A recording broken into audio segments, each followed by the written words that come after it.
नमस्कार प्रेक्षकांनो, प्रेमाची गोष्ट मालिकेच्या सोमवारच्या म्हणजेच उद्याच्या 24 फेब्रुवारीच्या भागात आपल्याला पुढील अपकमिंग ट्विस्ट पाहायला मिळणार आहे।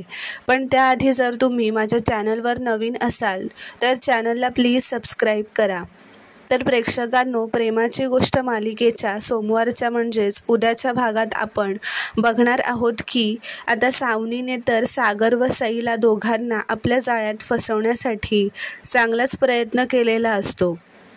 तिने त्यांना आईस्क्रीम खायला देऊन व त्या आईस्क्रीममध्ये झोपेचे औषध टाकून त्या दोघांना खायला दिलेले असते व ते दोघेही त्या झोपेच्या औषधामुळे झोपलेले असतात। तेव्हा तिचा जो प्लॅन असतो की सईला घेऊन लांब कुठेतरी पळून जाण्याचा, तो जेव्हा सागर अचानकच आपले झोपेतून डोळे उघडतो तेव्हा सावनी खूपच घाबरते, कारण सागरने ते आईस्क्रीम खाल्लेलंच नसतं, त्याने फक्त आईस्क्रीम खाण्याचं नाटक केलेलं असतं, पण ते सईला माहीत नसतं।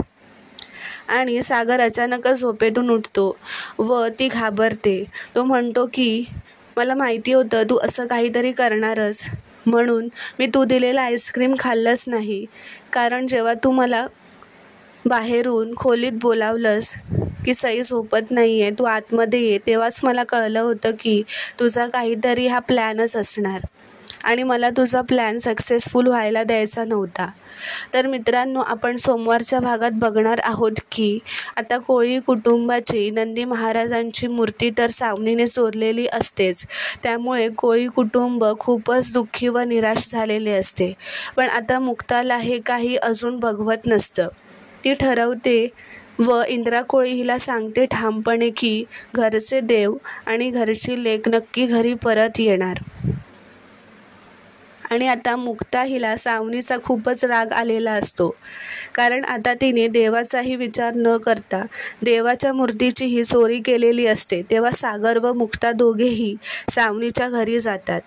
मुक्ताने तर हातात ते मॉपरच घेतलेले असते व ती सावनीवर रागातच ते मॉपर घेऊन धावून जाते तिला मारण्यासाठी व धडा शिकवायला।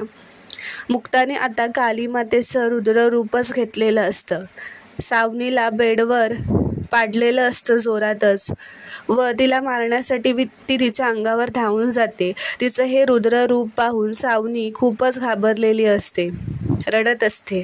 मुक्ता कालीमातेच्या रूपात सावनीला म्हणत असते की आमचा पिढीजात नंदी चोरलास, आईच्या मायेची, माणसांच्या श्रद्धेची कशाचीही कदर नाही आहे तुला, असं म्हणत ती जोरातच सावनी म्हणून सावनीच्या नावाने ओरडते, सावनीला म्हणते व तिच्या हातातले ते त्रिशूल तिच्यावरच चालवायला जाते।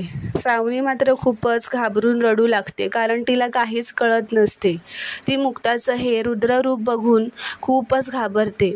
तर मित्रांनो, सोमवारच्या भागात म्हणजेच उद्याच्या 24 फेब्रुवारीच्या भागात आपल्याला पुढे काय होणार आहे हे बघायला मिळणार आहे। तर पुढील भाग बघायला विसरू नका, त्यासाठी चॅनलला सबस्क्राईब नक्की करा। व्हिडिओ पूर्ण बघितल्याबद्दल धन्यवाद।